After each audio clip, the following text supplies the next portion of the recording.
Free style series వచ్చేసి ఇది day 2లో 3 ఫింగర్ కస్టమ్ హెచ్డిని ఎలా ఫాస్ట్ గా నేర్చుకోవాలి అది ఎలానో నేను చెప్తాను. ఫస్ట్ మనం ఈ 3 బటన్స్ ఒపాసిటీ పెంచుకుందాం. గన్ స్విచ్, జంపింగ్, రన్నింగ్ ఇలా పెట్టుకున్న తర్వాత ఫస్ట్ మీరు రన్నింగ్ ట్యాప్ చేయండి, second jump, third gun switch. ఇలా మీరు 3 బటన్స్ ని ఫాస్ట్ గా నేర్చుకోవచ్చు. ఇలా మీరు ప్రాక్టీస్ చేయండి, 10 మినిట్స్ ప్రాక్టీస్ చేయండి. ఈ 3 బటన్ ని ఆటోమేటిక్ గా ఈ 3 బటన్స్ అయితే మీకు కంట్రోల్ అవుతుంది ఫింగర్ కి. అండ్ నెక్స్ట్ వచ్చేసి first running, second jump, third gun switch, fourth fire. ఇలా మీరు 10 టైమ్స్ అయితే ప్రాక్టీస్ అవ్వండి. First running, second jump, third gun switch, fourth fire. ఇలా మీరు ఈ 4 బటన్ అయితే ప్రాక్టీస్ అవ్వండి.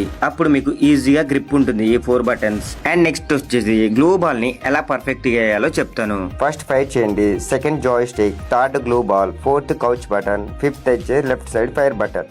ఈ 5 బటన్స్ ని మీరు డైలీ ఒక 10 మినిట్స్ అయితే ప్రాక్టీస్ చేయండి. ఆ తర్వాత ఈ విధంగా ఫాస్ట్ గా మీరు గ్లూ బాల్ అయితే వేస్తారు. ఈ 3 ఫింగర్ కస్టమ్ హెచ్డిని మీరు పర్ఫెక్ట్ గా షార్ట్ గా నేర్చుకున్నారనుకోండి, 3 or 4 డేస్ లో మీరు పర్ఫెక్ట్ గా 3 ఫింగర్ కస్టమ్ హెచ్డిని నేర్చుకోవచ్చు. And day 3